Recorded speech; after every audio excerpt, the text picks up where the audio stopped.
Like, I don't know, Wall Street or something. We couldn't answer the phone quick enough. When the COVID-19 pandemic struck in March, it hit distilleries like Manly Spirits hard. And co-founder David Whittaker made a quick decision for his business.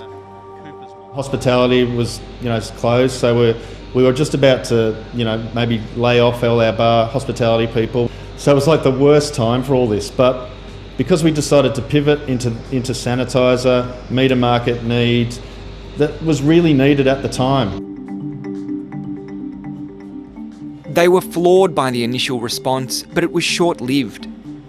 At the start, we couldn't take orders fast enough, but then it suddenly dropped dead as quick as it had started.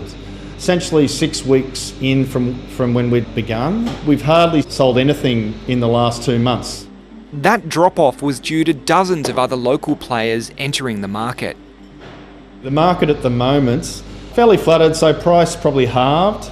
So any stock that we have now, if we can sell it, we're selling it at just above cost.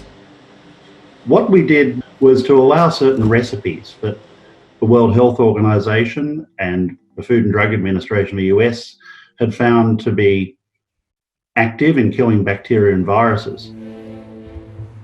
What allowed Manly Spirits and other Australian companies to quickly start producing hand sanitiser was a special exemption by the regulator, the Therapeutic Goods Administration.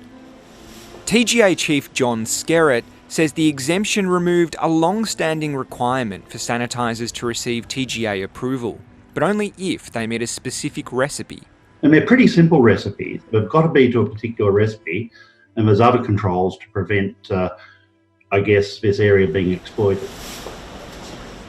Hand sanitisers are very important because you don't always have water and sinks available to wash your hands with soap and water. But what is vital is what is produced works and works efficiently and timely. But also what is produced and used doesn't damage your hands, so you can keep on using it. So just ethanol content in these ones, no isopropyl? The National Measurement Institute is the first Australian organisation accredited to test sanitiser to make sure it's made of the correct ingredients. We do have a specific test that we're undertaking at the moment, which is for hand sanitisers to make sure that it complies with expectations. But not all companies are getting the ingredients right. If people go outside the recipe, if they say use 25% alcohol instead of 80% alcohol, then they also are breaking the law. In June, the TGA fined one Australian company $25,200. It was found to use a potentially hazardous alcohol ingredient in its sanitiser. We need to make sure that what regulations we have make sure that what we say is being produced is produced.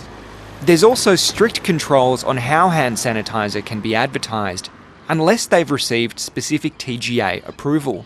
You can't say for these consumer ones, kills viruses, treats COVID and so forth. The best way to understand it is to see the needle as safe zone and the balloon as a virus. Zone products can be applied to hands via touchless dispensers. 730 found one Australian distributor called ZafeZone that was advertising a hand sanitiser that claimed to last for 24 hours on hands and was 99.99% effective against COVID. The business's lawyers told 730 in a statement that its hand sanitiser was a cosmetic product. They also said the business had determined that some statements on its website needed to be clarified. It's now removed a promotional video and changed its website to remove references to its hand sanitiser product. The manufacturer of the hand sanitiser, Zuno Group, told 730 it was unaware of the claims made by ZafeZone, which is one of its customers, and has asked the company to make changes to its website. I don't want to talk about particular companies, but if a company is saying a hand sanitizer is killing 99.99% of COVID, on the surface of things, I think they'll be getting a call from us. John Skerritt from the TGA is urging all businesses entering the hand sanitizer market to tread cautiously. The message to prospective suppliers is think carefully whether you're set up for this. Don't try to push for margins. You might feel that you could sell your product more if you made a claim about COVID or whatever, but you're breaking the law to do that.